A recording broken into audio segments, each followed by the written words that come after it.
It's the next level. Hmm? Ah!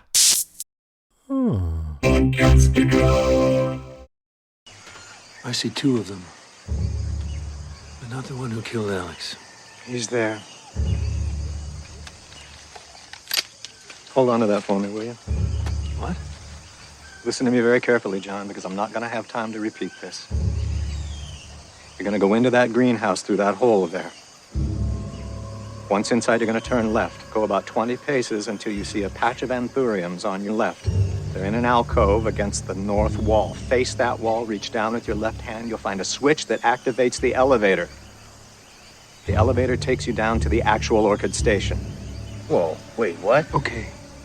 I'm sorry, Ben, but maybe I missed the part where you explain what I'm supposed to do about the armed men inside. I'm going to take care of them. And how the hell are you going to do that? How many times do I have to tell you, John? I always have a plan.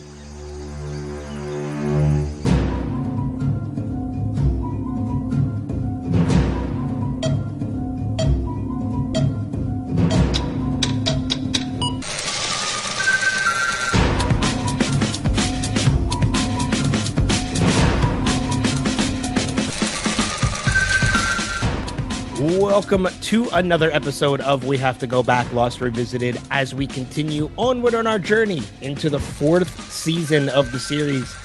I am Ben. And I'm Kristin. This week we move forward with our discussion of the first part of the three-part season 4 finale, episode 12, There's No Place Like Home, part 1. Three-part finale, although we're covering, excuse me, parts 2 and 3 together. Okay, the way that when you almost said 1 and 2, I was like, I'm not prepared for 2. That's why I was like, I had to rephrase myself. I rephrased it. I'm like, no, it's not 1 and 2 because I only watched part 1. So I literally watched it like I finished, I don't know, 30 minutes ago. I ended up watching it twice. I usually watch it. Like I said, I usually watch every episode at least twice. And I usually try and give it a day before I do the second watch. I watched it twice yesterday.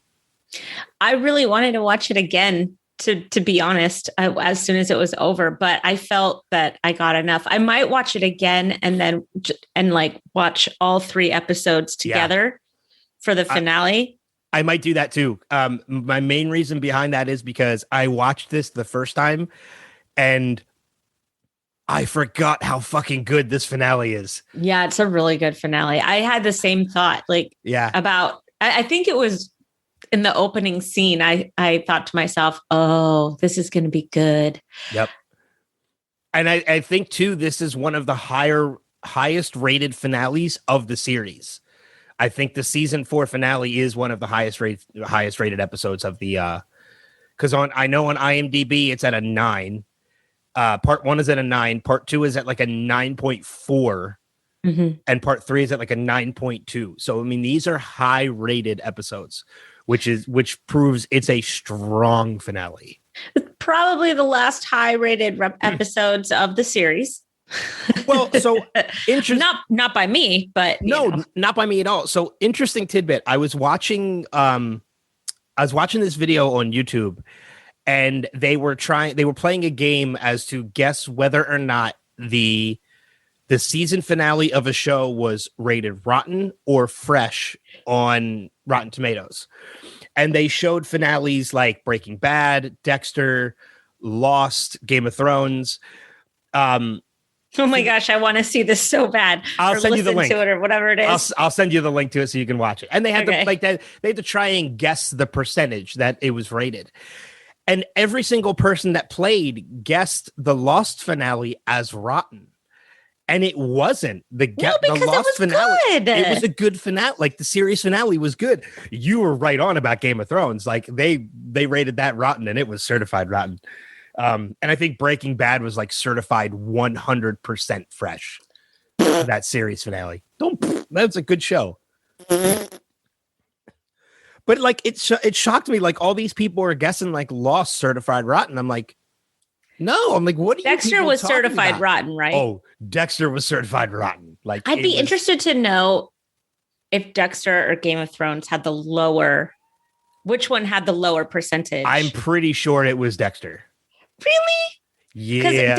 Dave and I were talking about this yesterday, and I told him, I said, honest to God, Dave, and for those of you who may not know this, I used to have a Game of Thrones podcast, and so I was very, very, very, very well versed and into Game of Thrones. Mm-hmm.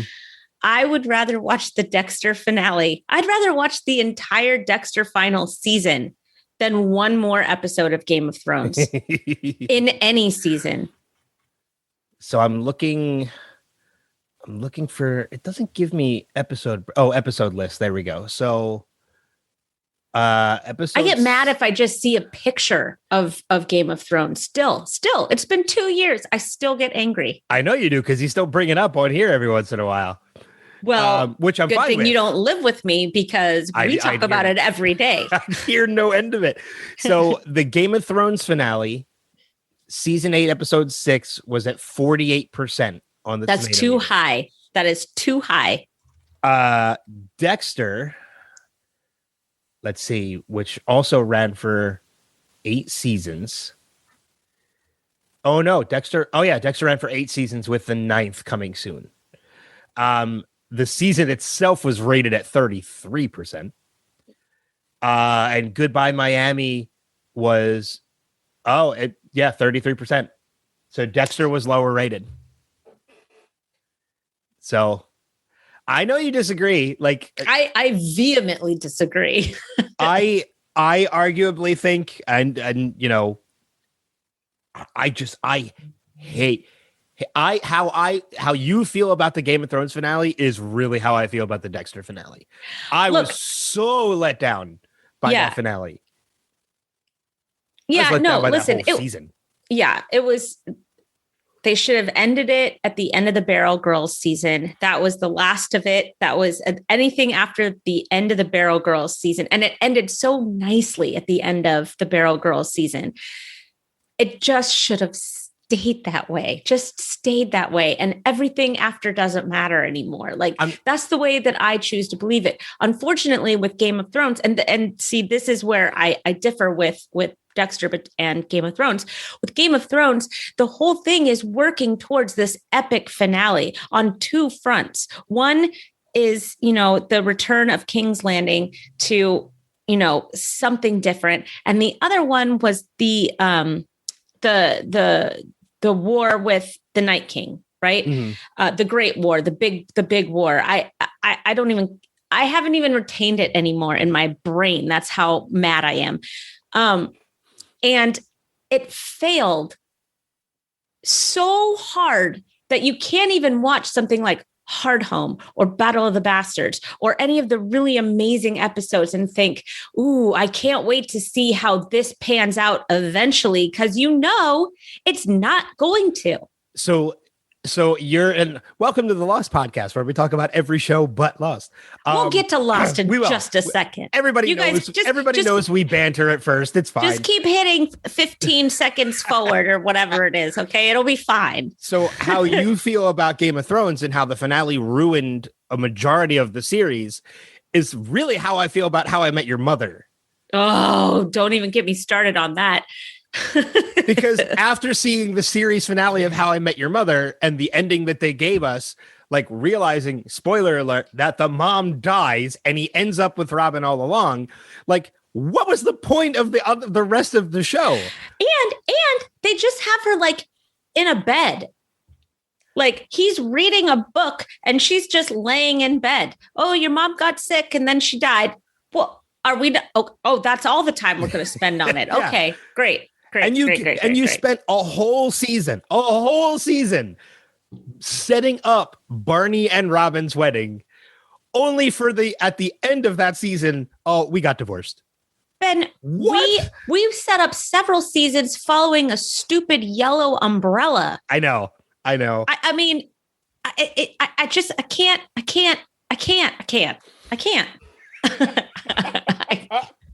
There's no end to that sentence. sorry. I was drinking coffee. I can't. And You ever see Clue? Do you ever see Clue? Yeah. Flames. On the side of my face. On the side of my face. Flames. God. I almost spit coffee on my microphone, which would not have been good. So apparently, I know we talked about, by the way, I know this is going to work out real well for podcast listeners. I have my Funko Pop of how I feel Game of Thrones should have ended. Oh, you know what? It's Tyrion on the Iron Throne. First of all, the only thing good about that season finale or series finale is that Drogon torched that stupid chair. The throne. Anyway, okay. Let's talk about Lost. Well, real quick. So, and this actually pertains to this podcast. Okay, 15 seconds forward, everybody. Yeah. this actually pertains. I'm going to wait 15 seconds so they can keep hitting that button. I know we've talked about the strong possibility that we're going to be covering Once Upon a Time when we're done with Lost, because after we cover this finale, we have 2 seasons left, and they're shorter seasons. So, Dave thinks we should do Peaky Blinders, by the way. No, I don't want to do Peaky Blinders. I have heard recommendations of another series that we could cover. No, it's not Peaky Blinders. Is it Justified? No, but I really got to jump into that show. I really do. Dumb. You're going to be sick the rest of the week. This is the time to do it. Yeah, actually, I probably could jump into like Justified or Deadwood tomorrow. How about if I stop interrupting you and you give the announcement? Well, it's not an announcement. It's just a recommendation. Whatever it is that you're going to say. And I would be very curious to see what some of the listeners think, because I know, for anybody that's going to continue listening to us, hopefully after we're done with Lost, Once Upon a Time is, I think, on the leaderboard of shows we're going to cover next. It is number 1 on the list. But Fringe was another one. Never saw it. Possibly came up, which could be fun. It's another J.J. Abrams show with Joshua Jackson and. Oh, I know. Yeah, but isn't it horror? No, it's sci-fi. It's kind of like another X-Files. That's another show I've never watched. I'm with you. I've seen a handful of episodes, but I never watched the X-Files all the way through. Holy crap! Could you imagine covering that? That would take us years.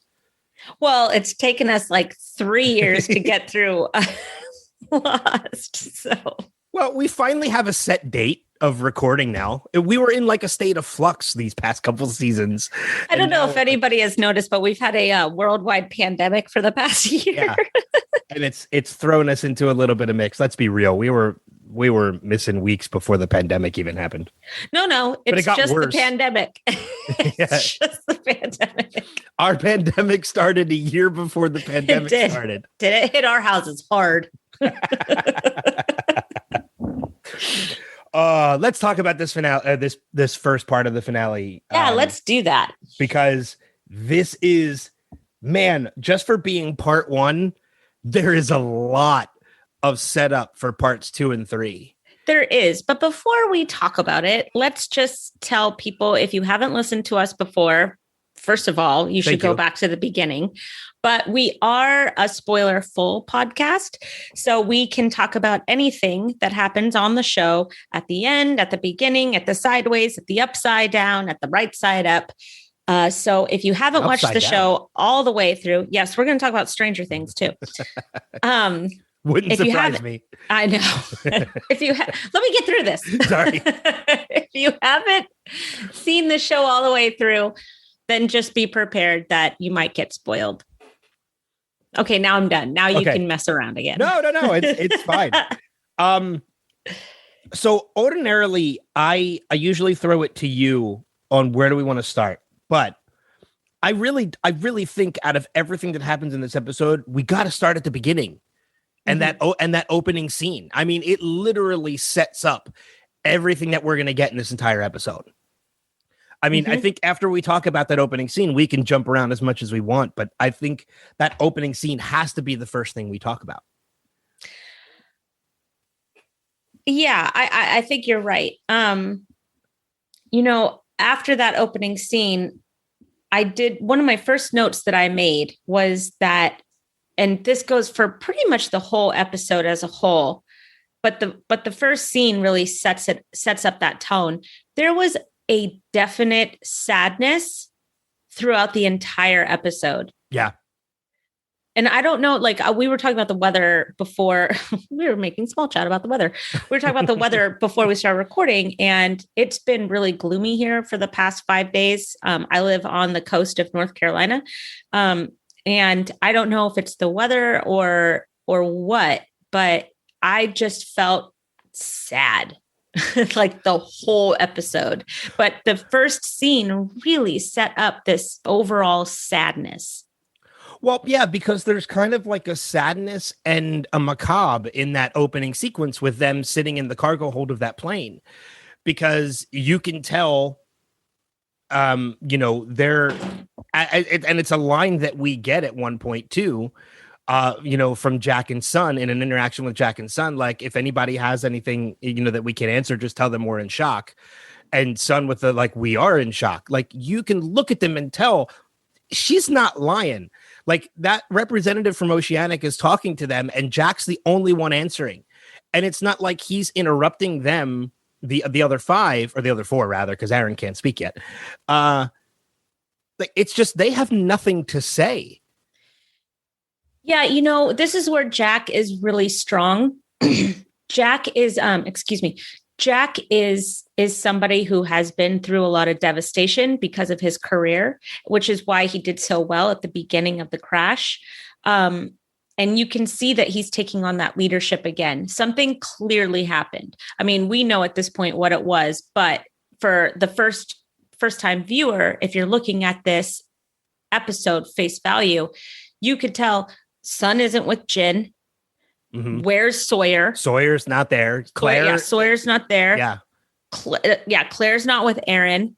I mean, something went down significantly. Yeah. I mean, and it's an interesting scenario to think about too, because like you said, at face value, at this point in time, we already know who the Oceanic Six are. So we know these 6 people got off the island, but we don't really think about, okay, what happened to everybody else? This is the first time where you see them all together on that cargo plane. It's like almost a day or two after they got off the island because they had just been rescued. And when you see the looks on their faces and realize, like you said, some shit went down, this is the first time you really start to question, okay, seriously, what happened to everybody else? Yeah. And, you know, when on the same token, when you look at the end of the episode, you take the first and the last scenes kind of together. At the end, you're also left wondering how on earth these 6 ended up on the helicopter. Because they're all in different places. They're literally in different places. Like, Son is on a boat with Aaron. Of all, like, it just doesn't make any sense. Yeah. So it's an interesting dynamic. The beginning and end of this episode is written beautifully. Yeah, Son is on the boat with Aaron and Jin, who we know Jin is not on the plane. Sawyer and Jack are together, and and Sawyer's Desmond and plane. Michael. Desmond and Michael. Yeah, we know that Jack and Sawyer are together, and we know Sawyer's not on the plane. Right. Kate is with. Who is Kate with? Oh, Kate was with Desmond. No, Saeed. Kate and Saeed were together with Richard, with the immortal Alpert. Richard Alpert, and a whole lot of other dirty people. Hurley is with Locke and Ben and Kimi's men, and so, none of that looks good. So yeah, all of these people are in completely different places, but yet they all end up on this plane together. Like at the beginning of the episode and off the island. That's what I mean. Like, this part 1 could have been an episode in itself. Yep. Like, this is the season finale before the season finale. Like, it's, you know. Yeah. I mean, this could have been the season finale, and then goodbye, see you next season. I would be like, what? Well, see, and I read into this too, like, because I like checking into this a little bit when we dive deeper into things. I remember this episode pissing me off as a first-time viewer because we had to wait 2 weeks before the 2-part finale. It wasn't the following week. We had to wait 2 weeks. And then after that finale, after parts 2 and 3 aired, we had to wait 9 months to get season 5. See, Lost was just preparing us for the normal waiting period now between seasons. I mean, you only get like 10 episodes for the average good season of television now before you have to wait a year. The Netflix. Well, it's not really the Netflix model. It's actually the BBC model. We have waited. I want to say we've waited for Handmaid's Tale for 2 years. Well, I think Sopranos, we waited like 2 years in between seasons at times. Yeah. And I mean, show like that. Game of Thrones, we waited like a year and a half at one point. And it still wasn't worth it. All right, let's not tear open that Band-Aid again. You said it, not me. I know. But I want to, going back to that opening scene, like we get the talk with the representative, like, no, we'll talk to the reporters. Jack kind of telling everybody, okay, this is how it's going to go down. Remember the story. But I want to say at least when the plane lands and they're reunited with their family, there's at least a little bit of happiness thrown into that scene. It's still very kind of sad and macabre because we see Kate walk off the plane with Aaron and just kind of walk off because there's no one there to welcome her. Mm-hmm. Saeed doesn't have anybody welcoming him off the plane, but we get that little moment with Hurley, like grabbing Saeed, like, come here, I want you to meet my buddy. Like, which brings a smile to your face, not to mention the fact the reuniting of Hurley with his mom and dad like was really heartwarming. And because you mean his gold digging parents? Sorry, his parents I agree. bugged me. I think it's more his father than his mother. His mother threw him the weird party. God, can I tell you how much I laughed at that scene when Saeed's like, interesting choice of theme, and he's like, Ma just doesn't get it. But it also made me laugh too, like when he's holding, I know we're kind of jumping around at this point, but that's all right. When he's holding the golden Jesus statue and his mom's like, Jesus is not a weapon. Fast forward to 2020. Oh God. Sorry. But I loved, my favorite part of the reuniting off the plane was that Sun goes directly to her mom, and Mr. Pike just looked real uncomfortable. Yeah. Like he's just like, I'm happy to see you, but I don't know how to hug. Like I don't know if you saw, but like his hands are kind of in the air. Like he's not really touching anybody. Well, when you look at that culture too, it's almost like he doesn't know how to react. I mean, he's out of his element in this. But I want to say, and I know it's in your notes, and I'm sure we'll get to it. Holy shit, the stuff with Sun in this episode. She is a like we already knew it. This is one of the most badass moments of Sun ever in this entire series. Yep. You want to just dive into it now? Yes, she's empowered. Yeah. I mean, she's just, her marriage to Jin was solidified on that island. She found her voice without Jin. She was able to be her own person because she knew English and Jin didn't. Mm-hmm. She was separated from Jin. Then she got back together with Jin. She was attacked on the island. She got over that. She got pregnant on the island. She got off of the island. She's been through an incredible journey so far. And in doing so, she became, with all of her education and all of her knowledge about her father's business, plus the kind of personal journey she went on in the island. And then she gets this sum of money that has nothing to do with her father and everything to do with this plane crash that she went through. And she's ready, man. She's got all the tools she needs to take her father and put him in his place, which he was so overdue for. Yeah. Yeah, it was a long time coming for Mr. Pake, and it was one of those moments that like when she and I, you know what, the only disappointing thing about that scene is the fact that I can't use it as the opening clip in this because it's all in Korean, so nobody can hear it. But when you're listening to that scene and you're reading along and you're following it along, and she says, "Well, I use that sum to buy controlling interest in the company, so now you will respect me." I think both times I watched this episode, I was like, "Oh shit!" Like that was like, God, it's such a great moment in this episode. I love it that she got to dress him down too about how he treated Jin. We're only, about how he treated Jin, how he was just like, you ruined his life. You were the reason why we were even on that plane. Yeah.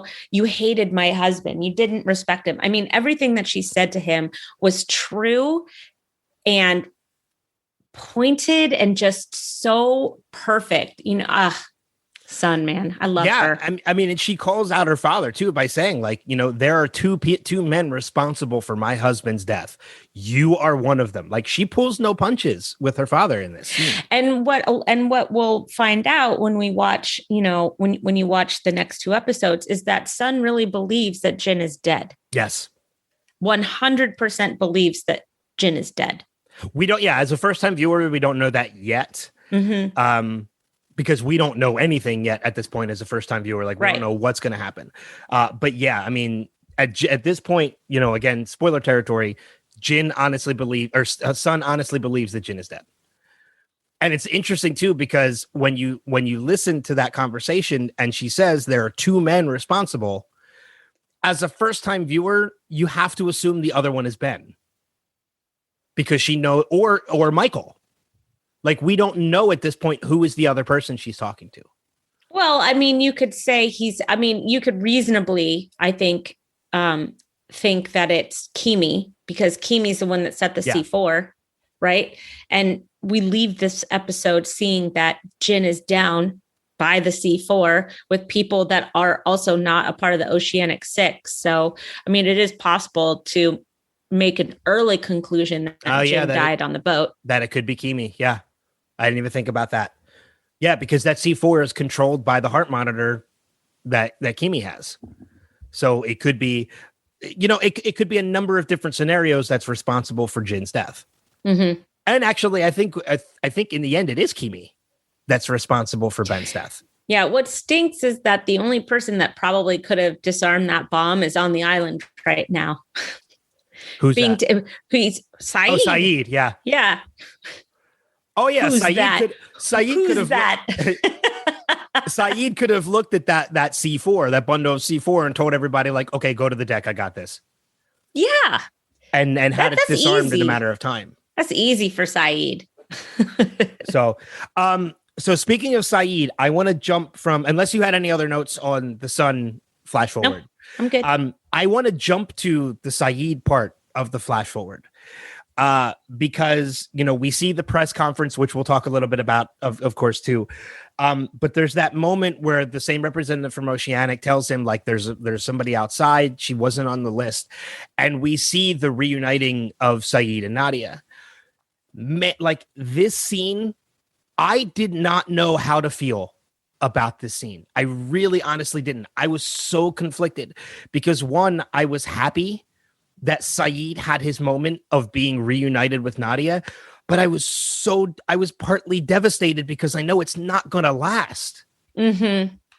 I was so, when I say conflicted, I don't mean like I was upset about it or I had problems with it. I just did not know, am I happy about this or am I sad about this? Because well, you know what? We know when this moment ends. But we also know that they got married. We also know that he got to be with Nadia. Yeah. And there's something really beautiful about that. He did get some sort of a conclusion, a resolution with Nadia. But at the same time, her fate drives him down a really bad path for a little while. And you also have to think, was Nadia placed there to bring Saeed down a dark path? Was Nadia's fate already... Oh, I didn't even think about that. Predetermined. I did not think about that.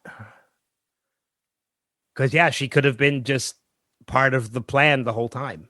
I mean, we know that Charles Widmore and Ben Linus are ruthless, sociopathic men.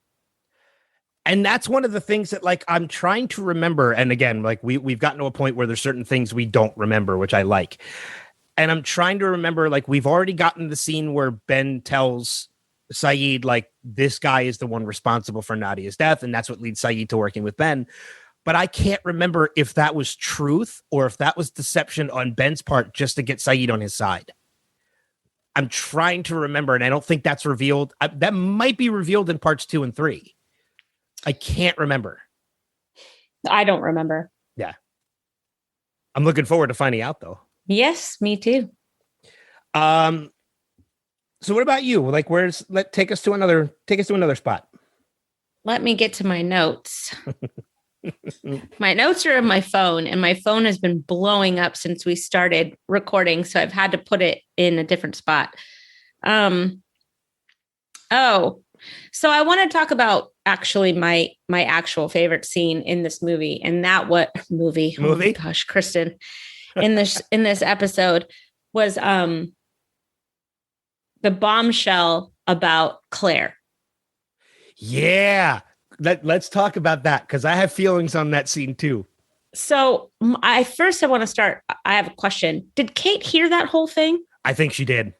Okay. I think she was within earshot of it, because there's that look that Kate kind of gives Jack at the end, and then immediately cuts to Jack, and they're holding her grandson.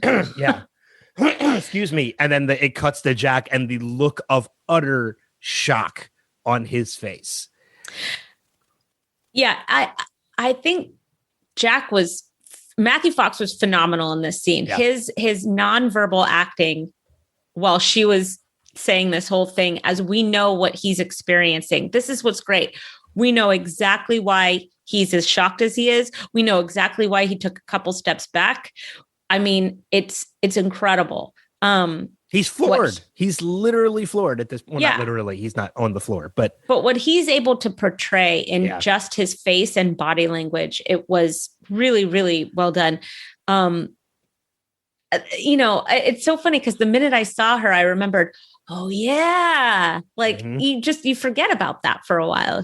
That's just like some kind of a side character story. Well, I think as first time viewers, I think we've already put 2 and 2 together, because we've seen Christian Shepherd visit Claire's mother before. Well, Claire has already said that Christian is her dad when she sees him on the island, and she says, "Dad." Yeah, so it's already been established to us as viewers that Claire is Christian Shepherd's daughter, which ipso facto makes her Jack's sister.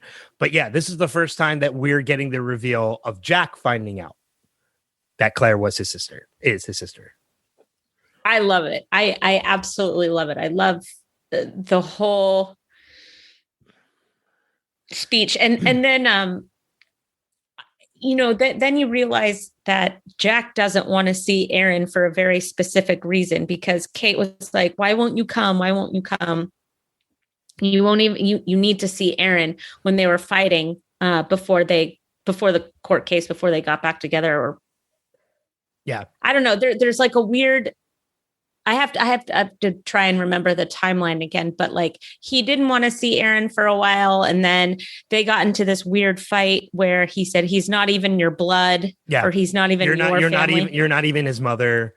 Or no. He said something about you're not even related. Yeah. And you and I remembered that, okay, well, this is because Jack is related to Aaron, which is probably why he feels he has more of a stake in it. I don't know. There's so many different layers to this one storyline. But I love the scene, and I just thought it was really well done. I agree with you completely. And I even have that's one of my notes as well, is the, the Jack and Claire connection revealed. And, one of the brilliant things I loved about this show, and it's a keynote of brilliant writing in anything. We got it a little bit in WandaVision when WandaVision was on, is that there can be a reveal of something that we already know, but it still strikes up an emotion when you find out. Like, we already knew that Kate, or that Claire and Jack were related. But in this scene, and I think you're absolutely right, a lot of it goes to the acting of Matthew Fox in this scene, is when we see her reveal to Jack that, you didn't even realize your sister was on that plane. You were sitting rows from her. The moment she says her name was Claire, my stomach dropped. I'm like, why am I reacting to this? I already knew it. Because it's a great scene. You're in it. You're just in it. And I want to say too, like, it's not Matthew Fox is phenomenal in this episode, but I want to say on top of that, Naveen Andrews is phenomenal in this episode. Michael Emerson is phenomenal in this episode. There is some top-notch acting in this. Yeah, everybody finale. brought it. Yeah. Everybody brought it. Even Sawyer brought it. I love Josh Holloway. Eugene Kim, as son, she killed it in this episode. Yeah. And lots of emotion. Yeah. I can't wait. Like, there's a part of me that wants to watch the 2-part finale once we're done recording. Well, I probably like 2 will. and 3. Yeah. Like, it's probably going to get multiple watches before we record next week. Yeah. And I'm encouraging people now, stick around to the end of the podcast to get the links for feedback. I want feedback on parts 2 and 3. I don't even care if it's you just saying like, I loved it. Like, I want feedback on parts 2 and 3. So I'm putting it out there. We also know that everybody's busy. I know. People don't feel you need to do it. Do it. Yeah. You can't listen anymore if you don't leave feedback. No, that's not the case. Like, we appreciate everybody who listens. But if you do have time to leave us feedback for parts 2 and 3, please do. Please do, because I want to hear how everybody else feels about this finale. Yeah, I'm glad you brought that one up though, because that was was absolutely in my notes. Yeah, and about that. Did you notice that Kate kind of like shielded Aaron from her a little bit? Like you're not going to see his face because he probably looks like you. Yeah, he looks like he could be related because he is. Weird that she wouldn't make a connection like that. Well, I mean, the news is telling everybody that this was Kate's daughter, so why would she assume otherwise? I don't think. Son. No. The news was telling everybody that Aaron was Kate's daughter. Son. Who? What are you talking about? Who's on first? Kate's son. Oh, son. Jesus. I thought you were bringing up the character son. I'm like, what are you talking about? Oh, yeah. Who's on first? What's on second? Aaron is a boy. You're right. My fault. You're saying Chandler's a girl. Chandler's a girl. Okay, stop saying it.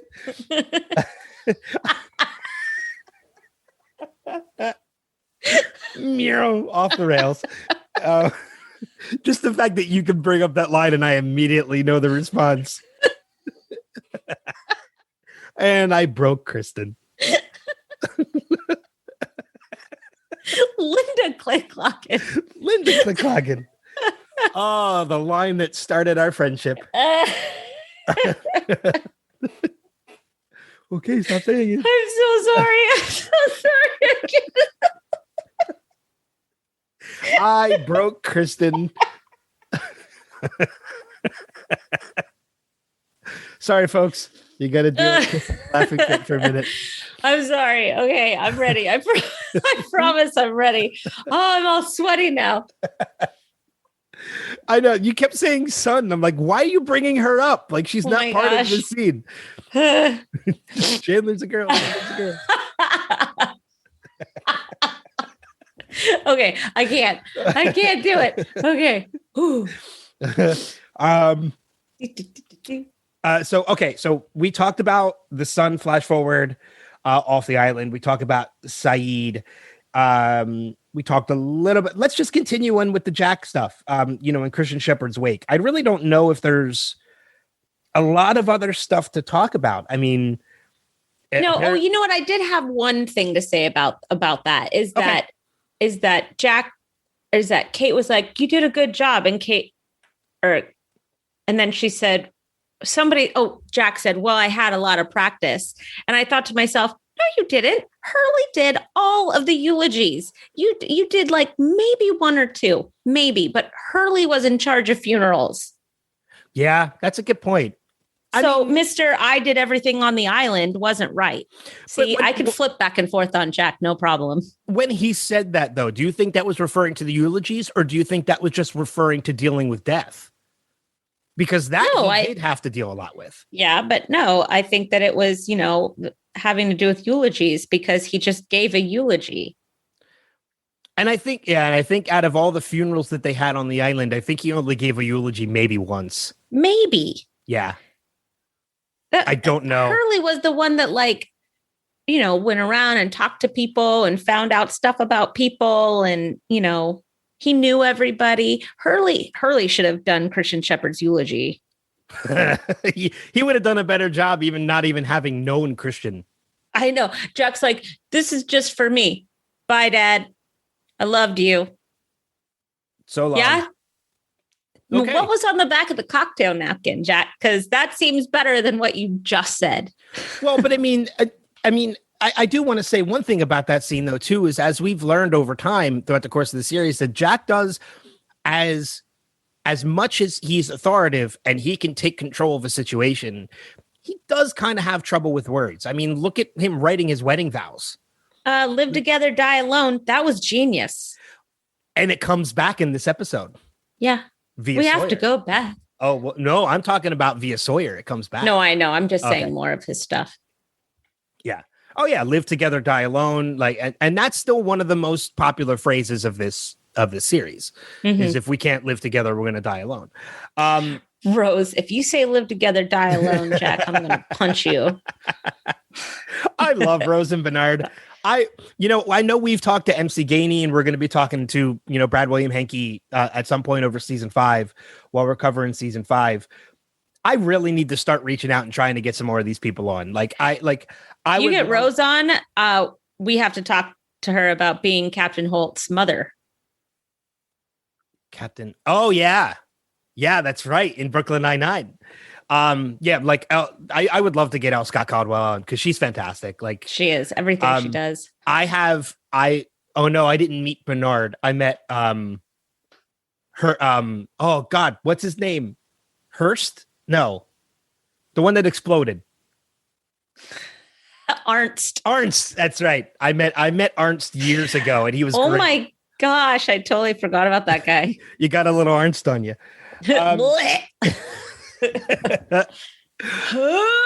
But I would love to get. Oh God, you know what? I've had Kevin Durand, who plays Kimi, on my Spotlight podcast twice. I hate him. But you know what? He's a great guy in person. No, I understand that, but he plays the part real well because I hate him. Yeah, and you know what? I love people that can play the villain really well. Yeah. Oh yeah. Yeah. I mean, definitely. you look. I hate bringing it up again, but look at Joffrey from Game of Thrones. Nope. But every single person in that cast says he is the complete opposite, and he is the sweetest kid. I would like to see. No, I know. I've heard that. Same with Lena Headey. Yeah. They say she's really really sweet in real life. Yep. But I would love to maybe try and get Kevin Durand back on to talk to him about Kimi. We got to get Nestor Carbonell. I got to try and get Nestor Carbonell on to talk about so many questions about Richard Alpert. Including how do you get your eyeliner so on point? I don't think that's eyeliner, man. I think those are his eyes. Yeah. Could be. So Sawyer under stress. I think Sawyer under stress equals Sawyer making up nicknames. Okay.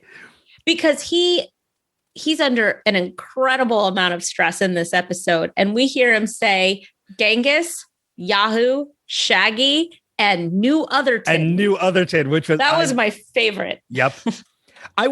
Let's talk about Sawyer in this episode because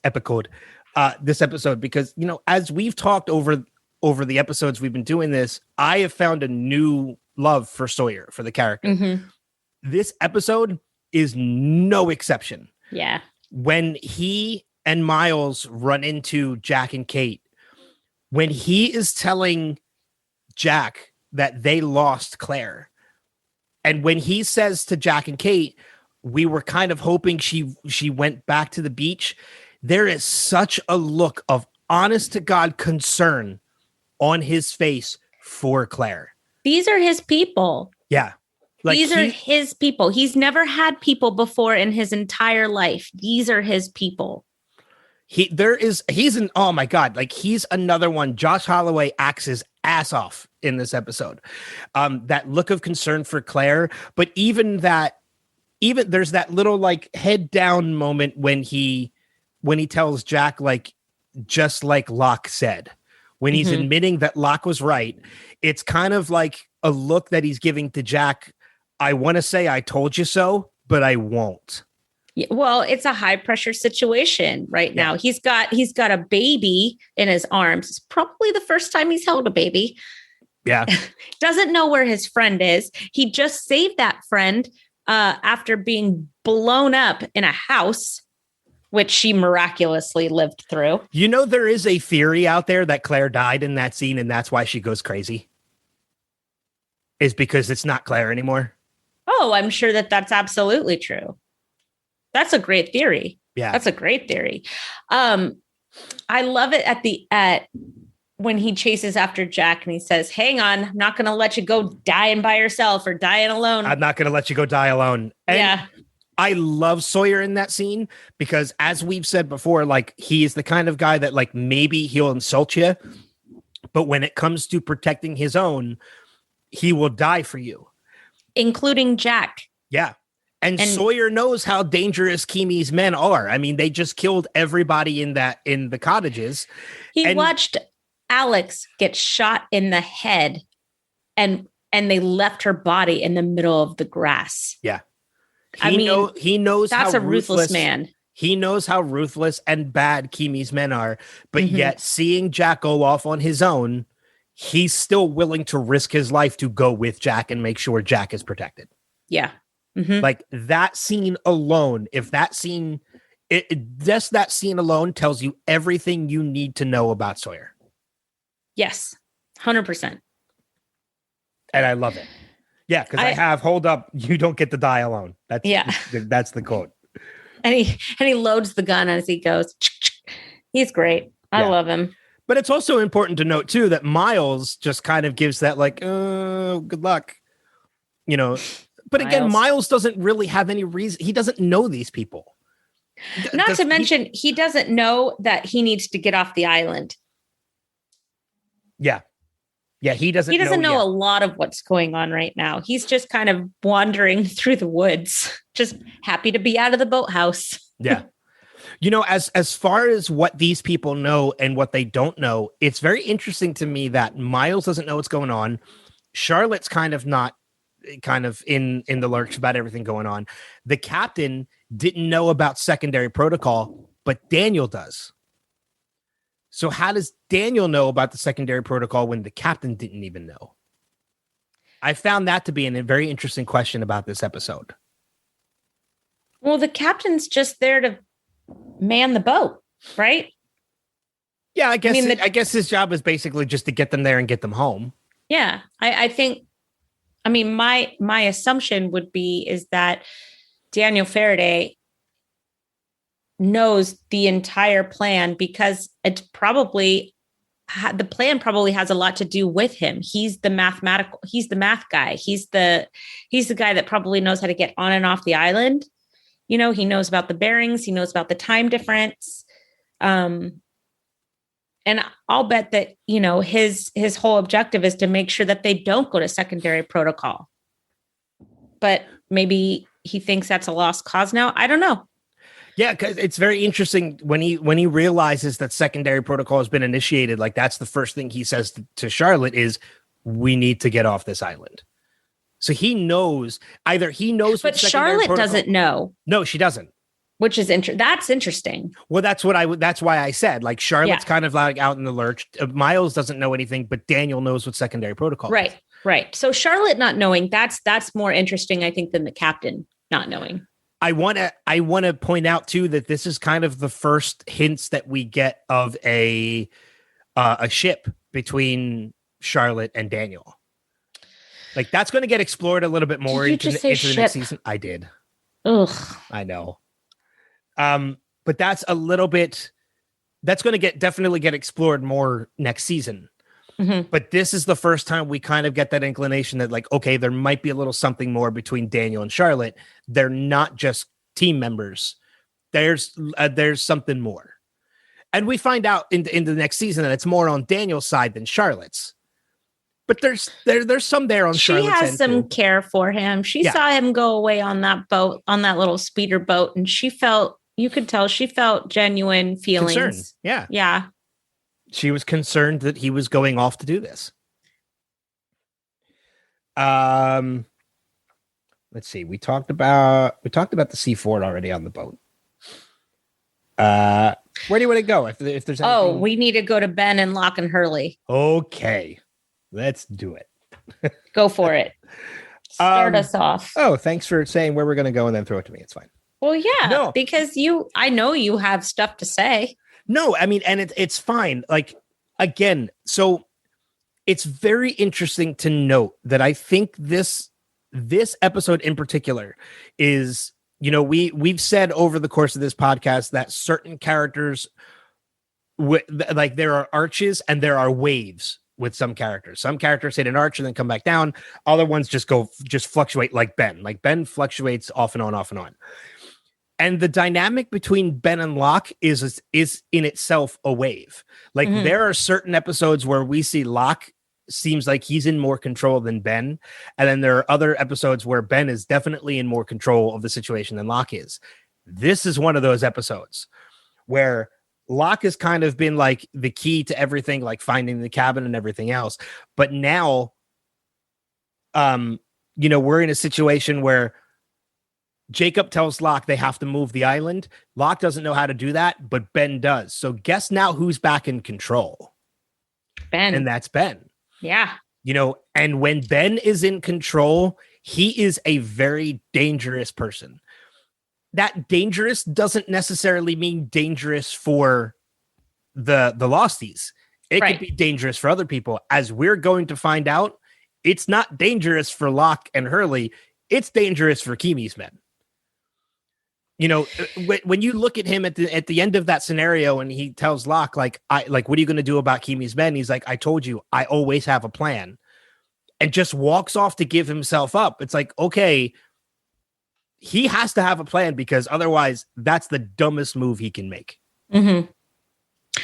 Well, I mean, when he said, what did he say? So something like, how many times do I have to keep telling you, John, or something like that? I always have a plan. Yeah. I never doubt that Ben's got the situation completely in control. Me neither. At this point, if you have any doubt about it, then you haven't been watching the show very clearly. This man knows what he's doing at all times. Mm-hmm.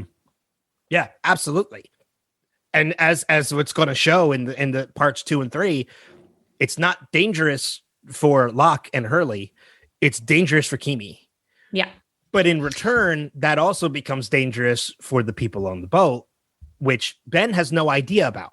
He has no idea about what's going on. So it could be that Sun can hold either Kimi or Ben responsible for what she thinks is Jin's death. But if she is holding Ben responsible, she does have a right to do that. But it's Ben unknowingly being responsible. Right. So it's more of Kimi's fault because Kimi's the one that set it up. Yeah. Yeah. Because Ben, at the point when he tries to take out Kimi, has no idea he's connected to C4 on the boat. Right. That's true. So, I mean, it's unintentional. He's at fault unintentionally. But going back to like when he finds the box, there's a couple interesting things about that scene when he finds the box. 15-year-old saltines. Okay.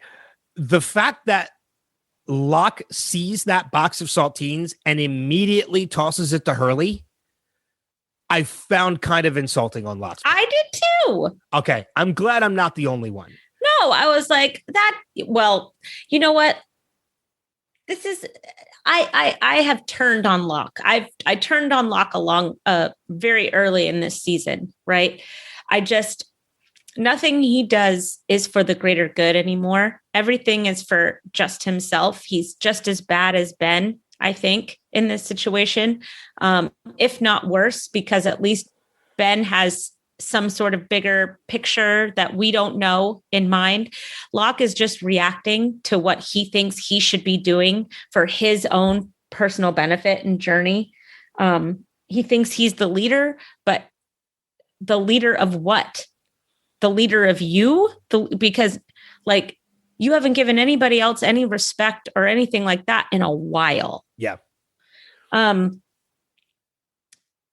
Which kind of, it's kind of cool. I had this realization, if you don't mind me saying this, I had this realization when I was watching the episode that I've wondered for a while, why is Hurley with them? Why is Hurley with them? And I realized this entire time, Hurley is with Ben and Locke because Hurley doesn't like to be motivated to do anything. Hurley doesn't like to take initiative. As we saw in his birthday party, Hurley runs from anything having to do with those numbers, for anything that might be too scary for him. He runs. He sticks his head in the sand. Locke and Ben don't do that. So I think in order for Hurley to be educated enough to eventually lead this island and to get where he needs to go, he needed these guides. And I think that Ben and Locke act as guides for Hurley. And that is Locke's only purpose, is to get Hurley where he needs to go. Yeah, I kind of agree with that. I mean, and that's a very interesting perspective, because when you look at that, you're right. We have two men who are leaders in the situation, but they're leaders for very different reasons and with different motivations. So it's kind of like being with Ben and Locke is a lesson. Like it's absolutely a lesson for Hurley. Like he's kind of not only learning what not to do from both of these guys, but he's learning what to do from both of these guys. He's also learning about what the orchid is, what that does. You know, he's learned about where everything is in the island. He's learning about the purge and the history of what happened there. But he's doing it all on his own terms by being a casual observer and just taking it in and not having to make any decisions, because unlike Sawyer, unlike Sawyer and Jack, he doesn't do well under pressure at all. Yeah. But you're right. I mean, it kind of is further proof of what we've been saying for a while, is that Hurley was always meant to be the leader and the protector of this island in the end, which is what he becomes at the end of this series. He becomes the island's protector. One of the other things I really want to know, I really want to note that I kind of realized about this series too, is that we've been led to believe this entire time that Ben was the villain. And in many aspects, he was. But one of the reasons why I love the character of Ben so much is because of the dynamic he portrays. And when you look at this episode, really shines a light when you compare the dynamic between Ben's motivation and Locke's motivation. You're absolutely right in that Locke's motivation is completely selfish. He's acting on his own. But when you look at the situation as a whole with Ben in this episode, this whole time, he really has been just he's done it in nefarious ways, but his motivation has always been to protect this island. Yeah. Locke's motivation is to just do for himself. Ben's motivation has been to do for the island. So when these Losties first arrived, he perceived them as a threat to the protection of the island, which is why he did the things that he did. Now they're no longer the threat. Kimi's men are the threat. So his motivation switches to, I have to move this island because the island is more important. The island is more important than everything that's going on right now. So that's why he's willing to work with Locke. He's willing to work with Hurley. He's willing to put his own life on the line. It's all for the island. Well, Hurley gave him a candy bar. So they're cool now. True, which I love that scene last week. It's so cute. I'm telling you, like, Jorge Garcia has been a shining light throughout this entire series, and he continues to be. But like I was saying before, how certain characters have waves and arcs. We're going to see from this point forward a very different Ben Linus. This is kind of the turning point for Ben, because now going forward, he's not against the Losties anymore. He's with them against everybody else, who's a danger to the island. Whereas Locke, on the other hand, who was always trying to protect everybody else, is now so motivated by selfishness that, one, it costs him his life at the hands of the very man he's working with right now. Again, spoiler territory for future. But it also opens up a doorway for a bigger evil to take his place. Mm-hmm. So, it's those pieces on the human chessboard between Jacob and the Man in Black. Yeah, there's definitely a Jacob versus the Man in Black dynamic that is starting to emerge between Ben and Locke. Yeah. But somehow Hurley wins. And I'm fine with that. Oh, me too. It's just it's interesting because it's all right there in this episode with the three of them. And it's almost like the pieces are starting to fall into place. And if you're a first time viewer, you don't know that that's what's happening right now. It's cool. I like it. It's such a fun dynamic to watch. And yeah. I realized if our listeners played a drinking game every time I mentioned, where they had to do a shot every time I mentioned the word dynamic, they'd be hammered right now. So, but I'm okay with it. It's like 10:30 in the morning. That's fine. That's true. Well, it might not be at the time they're listening to this. So, let's see. There's not really a lot to say. But I had one more note. Oh, go for it. Kimi sucks. That's literally my last note. That's your last note of the entire episode? Last note. Kimi sucks. That's a good note to end with. I'm telling you though, like, it's so weird for me because having spoken to Kevin Durant a couple times already, like, it's weird watching him play this character because I know how he is in person, but that's the brilliance of a phenomenal actor. Is somebody who can be incredibly nice and genuine in person and friendly and funny to play a character this swarmy and this evil is like, it's fantastic and acting on his part. Is he Australian? No, not that I don't think so. Is he British? No, he's American. He's from the US of A. That's weird. He speaks like he's covering up an accent. Maybe he is. I'm looking. I'm checking right now as we're talking. No. Oh, he's Canadian. Well, that's a little bit. So I was wrong. He's not American, but Canadian. So that works. Yeah, phenomenal actor. I love him. I love everything I see him in. I'm gonna actually try and get him back on the podcast to talk to him a little bit because we don't really have a lot of time left with his character. We only have I think we only have next week and that's it. So good. It might be a quick turnaround, or otherwise it might be a little bit after his character's gone. We'll talk to him, but I'm gonna try.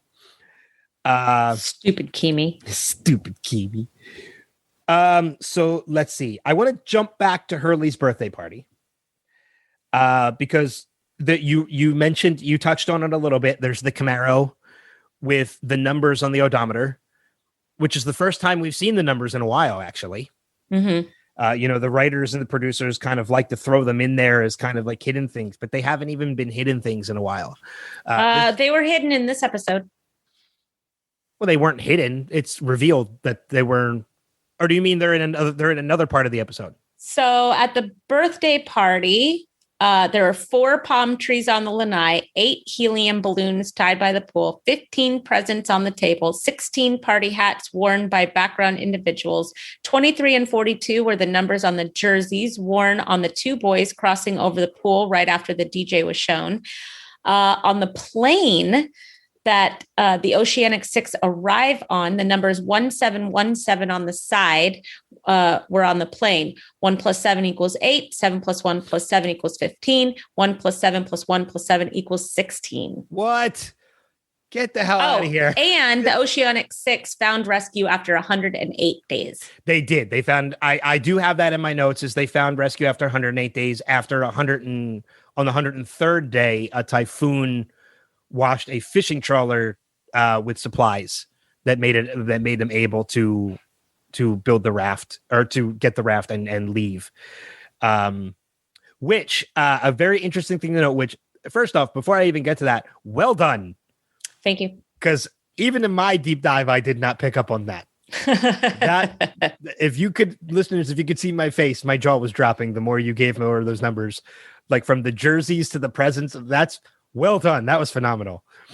That was a good one. In my deep dive, though, on that, with finding out on day 103 there was a typhoon, day 108 they found rescue. If you look at the actual timeline in real life, so the real-time timeline from the day that the premiere happened to 103 days later, there was indeed a typhoon in that area outside of Indonesia. So they used a real life event to explain how they found rescue. Love it. Which is I love brilliant. Yeah. Because people, and when you look at the town, the village that they washed up, that they came up on shore, is an actual town. The only thing fictional about the entire story of how they got home was the island that the current took them to. That little island off the coast of Indonesia is a fictional island. But everything else... Mimbata? Yes. And Mimbata, hang on. Oh, I know where you're going with this. Oh, where is it? Hang on. I'll find it. Damn it. Where is it? Hang on. I got Mimbata. The name of the island is Indonesian for doubt or uncertainty. Yep. There you go, everybody. There's your trivia for the day. Yeah, 103 days puts this pretty close, if not dead on, to the events of the real life tsunami, which was a result of a typhoon. So everything about their story when they came home checks out, with the exception of that island, with the exception of Mimbata, which was fictional and made up for the show. But when I looked into that and I realized all of that, I'm like, that's brilliant. That's absolutely brilliant. Let's see. What else do I have in my notes? Oh, going back to real quick to Hurley's birthday party. We mentioned the whole interesting choice of party. Yeah, mom really doesn't get it. The odometer in the Camaro, the golden idol of Jesus. But what I really liked about this episode was the coconut and the whispering. Mm-hmm. Because we know already at this point that Hurley's going to go crazy, like with shit happening in his head, or is it in his head? So leading into that with like the coconut and the whispers, like you as a first time viewer, you're like, oh, does this when his like craziness starts? No, it's just a poorly themed surprise party from his mother. And then his mom's like outraged that he would be even worried. Like he clearly has some PTSD. Like recognize it in your son. Yes. Well, that's why I like that. Like mom really doesn't get it. Oh my gosh, does she ever? I was very dubious of the fact that he didn't run back into the party and tell Kate and Saeed immediately about the Camaro's numbers. Well, I think he just wanted to get as far away from it as possible. Like, because that's what we see. We see him running down the street. But that's also another call to the fact that Hurley is not where he's supposed to be. True. I love at the beginning of this scene because we get it in the press conference when that reporter says to him, like, how's it make you feel to know you're getting all that money back? And he's like, I don't want it. Like, I don't want any part of it. And we see that because when he shows up at the party, he's driving that old jalopy, like one of those cars that keeps running even after you turn it off, which we don't see cars like that anymore. Like cars are so electronic now that when you turn them off, they turn off. But old combustible engines like that kept running even after you turn the ignition off. I love that so much that they threw that in there. Well, and then when he said he didn't want the money because it was cursed, did you see that his dad like gave a smile like, oh, I get to keep the money? Because they've been using that money pretty freely. Was it a smile or was it kind of a smirk that he was kind of like, oh, that means we're not going to get the money? His dad came back into his life because of the money. True.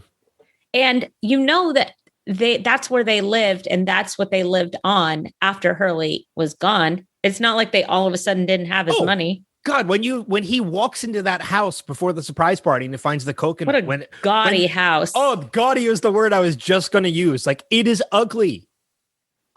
Gaudy is like, I guess when you live at modest means like we do, like, it's like, okay, like that is ugly. Who wants any, like, even if I had that kind of money, that is not how my house would look.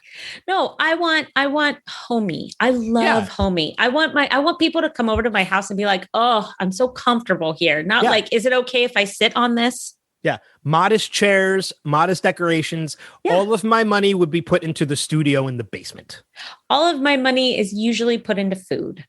Well, that too. That absolutely too. Let's see. A couple other final notes I have. Oh man, we didn't talk about this at all. But the beginning of the episode, when Jack decides he's going out after Saeed and Desmond, who he thinks are on the chopper, man, there's some difference of opinion between him and Juliet for the first time in a while. Like when he turns to Kate and he says to Kate, like, you want to go? And Juliet's like, no, like, you should not be going. Jack's having no part of it. He's like, nope. He's like, I'm good. I'm going. To the point where Juliet's like, fine, don't die. Like, she's done with it. She's fed up. Like, okay, like, I'm not going to stop you. If you're going to do it, do it. I don't care. Are those the last words that they speak to each other until Jack comes back to the island? Ooh, you know what? I think you're right. That had a finality to it for some reason to me. I felt like an end. And I think you're right, because I think the next time we see Jack, it's on the chopper with Lapidus headed towards the freighter. He leaves the island on that chopper. Interesting. For somebody who wanted to get everybody else off the island, and he's on the chopper. Like, well, oh yeah, because he doesn't know that Saeed's there with the boat. So I don't, because he's on the chopper headed towards the freighter. I think he had every intention of going back to the island, but he didn't know the island was going to move. Nobody knew that. No, except for Ben. Even John was like, sure, okay, let's move the island. But I think you're absolutely right. I think that's the last words they say to each other until they end up back to the island. Juliet's on to greener pastures. Yep, because we're getting that Juliet Sawyer relationship coming up, which is finally. Yeah, it's so good. I can't wait till we get to dive into that. As short as it is, I don't even care. It's awesome. We talked about Jack and Sawyer. Well, no, we didn't talk about it, but Jack and Sawyer find Lapidus in the chopper. I love Lapidus. I do too. I'd like to get Jeff Fahey on the podcast too. We talked about Tracker Kate and the immortal Richard Alpert. So we know Richard's going to play a part in the parts 2 and 3. The only other thing I really have, the only final note I have, is when Jin and Sun get back to the boat and see Michael for the first time. Oh, me too. I didn't want to end this without their reaction was priceless. And it was so funny because I'm like, why are they staring like that? Like, it's what are they daggers. looking at? But yeah. I forgot, and this is just me I have a very weird life right now. And so like, I compartmentalize everything right now. So I'm watching it and I said, what? I don't understand. What are they staring at like this? And then it shows Michael. I go, oh yeah, Michael's there. Oh yeah, so I said, Michael's on the boat. Because I thought to myself, they can't be looking at Desmond this way. No, it was Michael. It was Michael. But yeah, it's, I'm the daggers. It's weird because Jin has more of a look of confusion, like, how did you get here? And Sun has like those daggers from her eyes, like, if I wasn't holding this baby, I would kill you. I'd scratch your eyes right out. Yeah. Well, I love it that Michael's like, translate for me. And Jin's like, oh, I understand, fool. Yeah. And that kind of shows like the journey that Jin's gone on. I mean, the last time he saw Michael was the only friend he really had because they had some kind of weird language dynamic between the two of them. But now Jin's made friends. He's settled into his marriage. He's going to be a father. He's learning English. Michael's missed all that. And I thought that was a really nice way to show how far Jin has come since the beginning of this series. And there's also a heartbreaking moment in here, if you think about it too, when Jin and Sun are on the boat and Jin is staring at Sun holding the baby. Like, you can tell, like, he's looking at her and he's thinking, God, you're going to be an amazing mother. I can't wait to have a baby with you. He's never going to get to meet his own child. I also think that that's the last that Jin and Sun are in the same room together. It is. Well, on the boat. Yeah. Yeah, right. On the boat is the final time they're together. Yeah, I think the next time she sees him is when the helicopter's taking off and then the boat explodes. Yeah. And that's when she legitimately thinks that Jin is dead. And it's also interesting to note, too, that parts 2 and 3 of this finale are also the last time we see Jin with broken English. Yeah. Because next time we see Jin in season 5, I'm pretty sure the next time we see him, he speaks fluently. Yeah. Well, Daniel Day Kim, man, I mean, he's so great. Because I remember when he was on Hawaii 5-0, I was like, wait a minute. He speaks English fine. He speaks really well. And then I realized, oh, Kristin, he's bilingual, you dumb racist woman. I want to say too, they haven't really explored his character much yet, but he's on New Amsterdam now, which is another show I absolutely love. Mm-hmm. He's also a voice in Raya and the Last Dragon, which I haven't watched yet, but I really want to. So yeah, when I saw that he was joining the cast of New Amsterdam, I got really excited. And it's, you know what, that's one of the things I like that shows how much love I still have for the show, is that anytime we see any of these cast members appear on other projects, I automatically get excited. Mm-hmm. Yeah. You know, when Jorge Garcia popped up on Hawaii 5-0, I was thrilled. Yeah. Terry O'Quinn popped up on Hawaii 5-0, I was thrilled. Jimmy Buffett arrived. No. He's not on Lost. I know, but he's Jimmy Buffett, and I think he deserves some recognition. Unless there's like a Margaritaville hidden somewhere on the island and we just don't know about it. It's the whole island is Margaritaville. That's true. I think that's all the notes I have for the episode, though. I don't have anything else. Okay, Mm-mm. that made it interesting, or made it fun. Yeah. So we do have a couple pieces of feedback that we're going to get to, but before we do that, again, I want to encourage everybody out there, please leave us feedback if you have the time. It could be short, it could be long. I don't really care. I want feedback for parts 2 and 3 of this finale. And you have until next Tuesday night to get it to us, because we record on Wednesday mornings. So, you know, you have a little bit of time. You have the weekend plus a couple days into the week.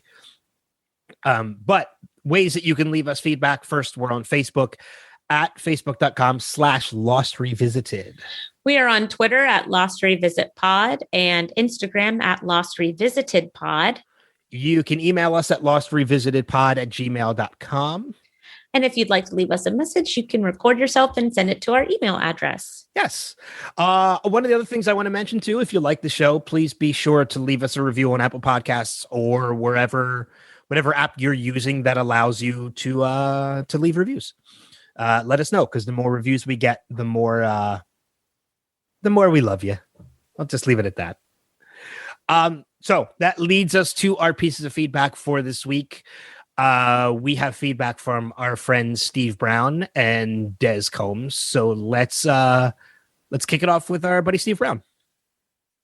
We are in shock, Jack. Love, son. Hey, Kristin and Ben, it's Steve, and I am on my second watch of There's No Place Like Home, Part 1. I just read it off my screen because I'm watching on Hulu. So I've had a little bit to drink as well, but it's going to be a good one. It's a really good episode. I've forgotten so much about these next seasons that it's going to be exciting to watch them and hear you guys break them down. How many times does a rabbit's foot come up in this episode? At least twice, right? This one right now with the pilot, and later on with Hurley. Maybe that's all. Your families are already here. Oh, but not yours, Kate, because you know you're like a fugitive. And Saeed, you don't have any family. No, as far as we know anyway. Miles just casually walking along. Whoa! Gun in my face. Whoa! I love that we continue to see the extension of Sawyer's protectiveness over Hugo here. When he finds out that the bad guys are there, are going to be where Hugo is. So I love that. I love that. Love side-eye acting, and Son just gives this side-eye when Jack is trying to retell this story. It's such BS. I had totally forgotten that Saeed was on the boat and on the raft, and Desmond had stayed on the ship. Dangerous and unpredictable. Two things I don't like hearing about since I retired from the military. Just saying. You know those are 15 years old. I think this is my favorite scene of this episode of Sun coming to her father's company and being Mama Bear. Hey, I'm going to finish watching the episode, but I want to say my last moment that I absolutely loved, and Matthew Fox played it amazing, is when he finds out that Claire is actually his half sister, but he can't reveal to this woman who what his relationship was, how he knew Claire. And I'm so sorry that I went over 2 minutes. Oh God, I love Steve's commentary. I do too. It's wonderful. Of the episode. I love that he felt the same way we did, that Jack or that Matthew Fox played that scene phenomenally. Yeah. And he's with us on the Sun aspect being one of our favorite parts of the episode. Yeah, thanks, Steve, for your always fantastic feedback every week. And you brought up something as we were listening to that too. You're right. There was a point in time when Steve was not as into the show as he has gotten into now. Yeah, like he was just. He didn't want. He was like, "You guys are doing a podcast on Lost. I mean, I guess." And he's completely turned around, and I love that. Yep. I've gotten that from a number of people. Oh, good. Who have said they've come around on the show. And, we have some people that listen to the podcast that aren't even watching the show. They're just listening for our breakdowns of the show. Yeah. Which is great. However you want to do it. If you want to watch along with us, if you're just listening to us after having seen the show already, like that's fine. That's great. We're happy that we're in your ears. Yep. But that brings us to our other piece of feedback, and our NPR. Wait, give his disclaimer. He said, hold on. Now I got to bring it up. Dez's feedback. He says, I know this sounds like a budget NPR host, but I'm trying to be quiet while everyone is asleep.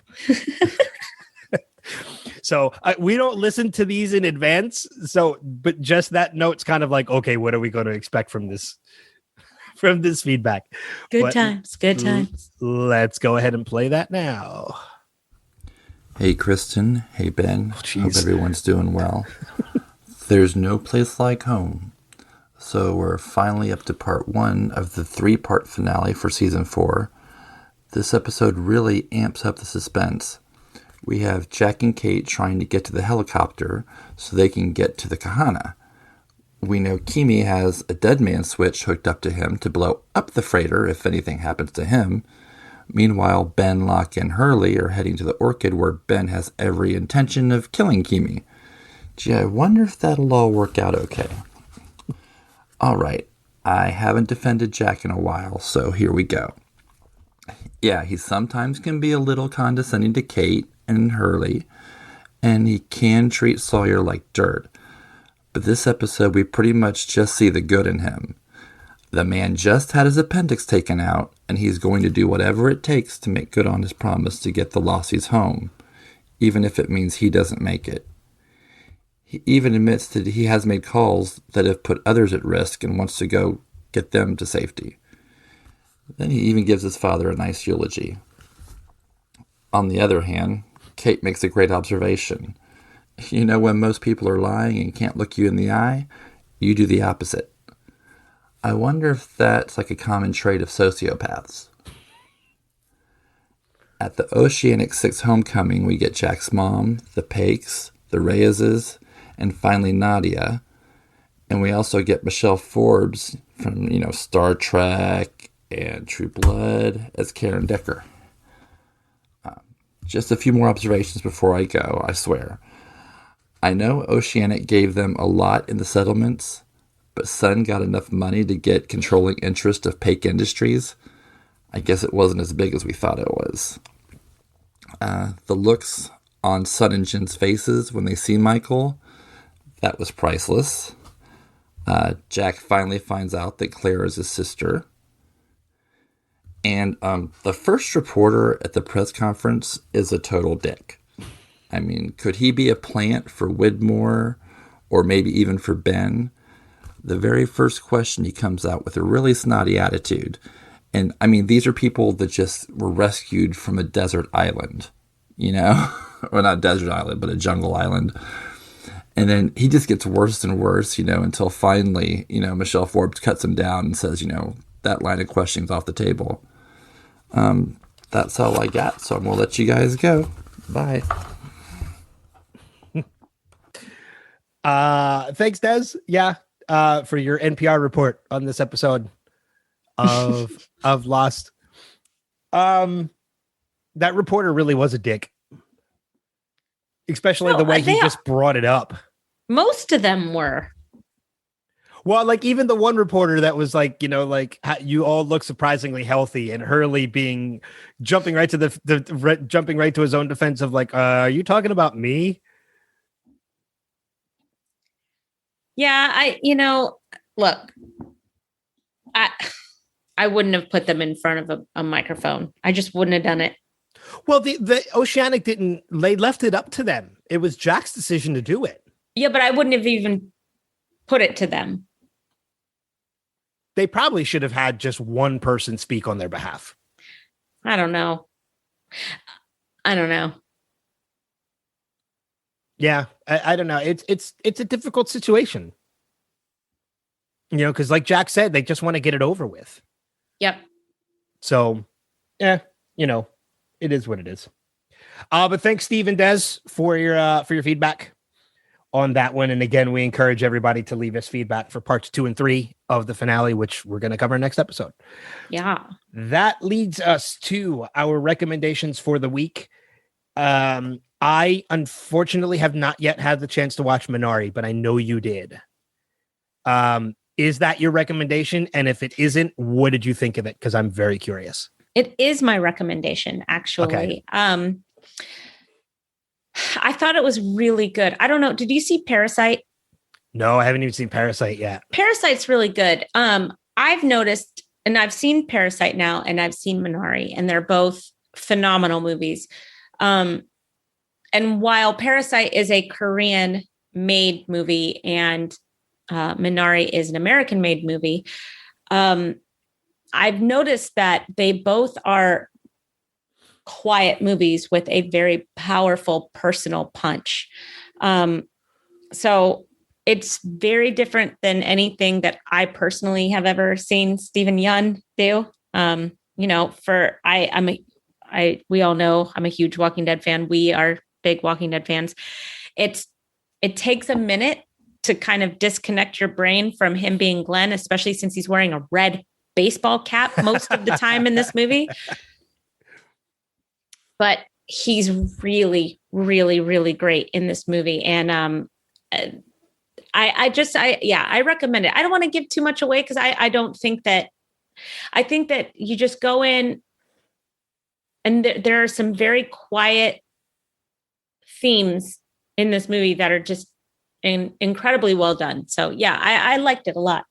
Okay.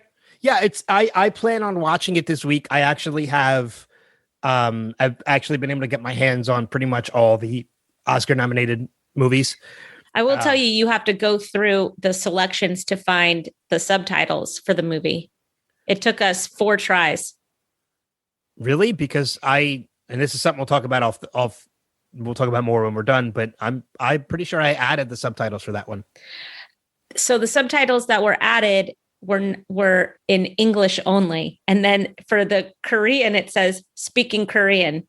Oh, it doesn't. Oh, geez. All right. So we had to go through and find the right one and then, and then convert it over. We found it eventually, but it did take a minute. Got it. Okay.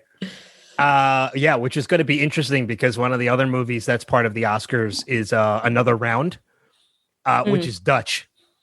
Yeah, you should make sure that those are. Yeah, I'm going to have to check those. Speaking Dutch. But there's a number of Oscar nominated films. Like I usually try and watch as many of them as I can before the Oscars happen, and the Oscars aren't until April 25th, so we have a little time. Wow. But I'm definitely interested in seeing Ma Rainey's Black Bottom with Chadwick Boseman. Judas and the Black Messiah, I want to see. Mhm. Minari, I want to watch. Nomadland. Nomadland is another one I want to watch. The Five Bloods, One Night in Miami. There's a lot of movies that are nominated for Oscars I want to see. Mhm. But for my recommendation this week, and I know you'll probably be on board with this one too, we were big fans of WandaVision, and we've since gotten the premiere episode of Falcon and the Winter Soldier, which was amazing. It is. Yes. Go ahead. No, go ahead. I was going to say, and it is the biggest debut of a show on Disney Plus so far, even beating WandaVision and The Mandalorian. Yeah, I can absolutely see that. I mean, Falcon and the Winter Soldier are two favorites of the Marvel Universe anyways. I will tell you, my kids were not so into it. They said it was too much adult talk, adult speaking. It's a little more adult than WandaVision was. They didn't care about the bank stuff. They didn't care about they didn't care about the adult stuff that was happening. They just wanted to see the Falcon fly and do his thing, and which the opening sequence, right? That opening sequence is fantastic. Like, it's worth its weight in gold. It sucks you into that show immediately. Yeah. Totally. I think that's more action we've gotten out of Sam as Falcon than we have gotten thus far in the MCU. Like, that was his moment to shine. Mm-hmm. But I will tell you, the most intriguing part of the whole episode was Bucky's story. Man, there are some gut punch moments with him in this opening episode. Yeah, I'm really looking forward to the series. And if you haven't seen it, just hit plus 15 seconds until we're done. But I don't want to spoil anything, but I will say that the last few moments of the episode, I was like, of course.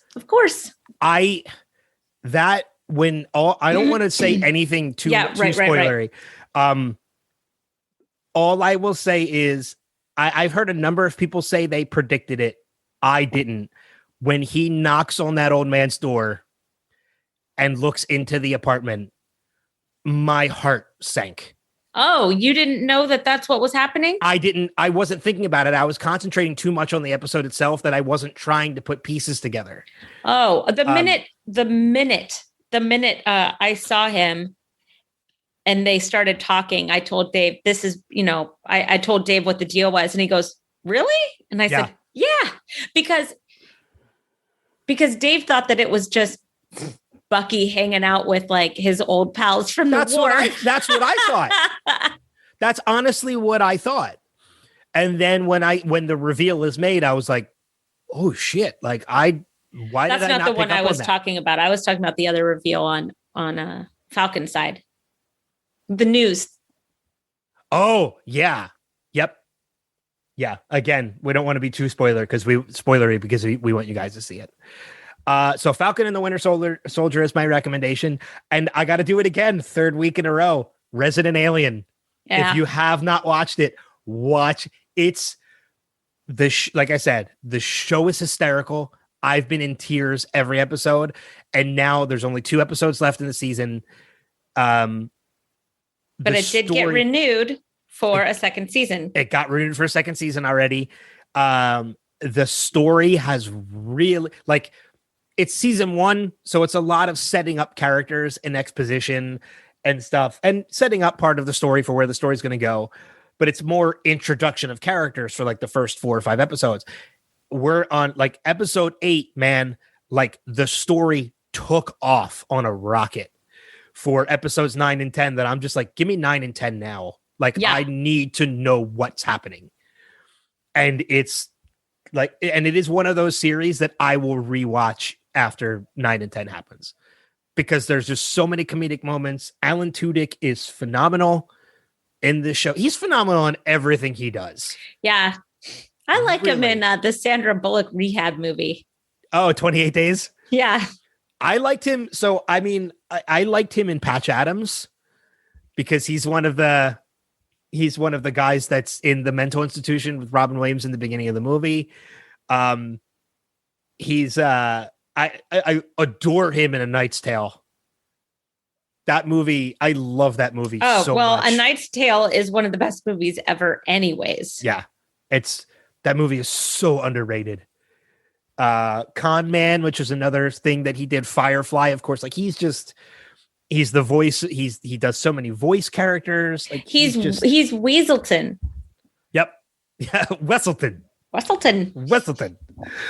Yeah, he's just Alan Tudyk is phenomenal. This is like a good opportunity for him to spotlight as the leading man, and he's just he knocks it out of the park. He's fantastic. So if you haven't watched Resident Alien yet, watch it. It's so good. Any final notes? No, that's it. We've talked to death. Well, I will say next week, since we're talking parts 2 and 3, next episode, be prepared for that episode to probably be a little extended because there's going to be a lot to talk about. A very special episode if we have to go back. It's not like that. Jack has a drug problem, which he does. Yeah. Actually, I think that we see more of that next week. So that kind of worked out. Yeah, be prepared for next week's episode to be a little longer because we're going to have 2 episodes to talk about and they are our season finale. So again, leave us feedback if you have the time. We'd love to hear it. We'd love to listen to it or read it and play it on the episode. But that being said, we're getting close to the end of season 4. 2 more episodes to talk about. Until that time, though, we'll see you guys further on down the road and down that rabbit hole. Take care. Bye-bye.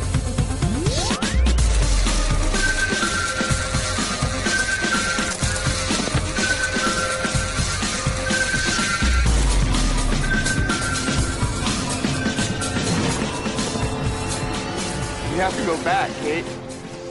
We have to go back!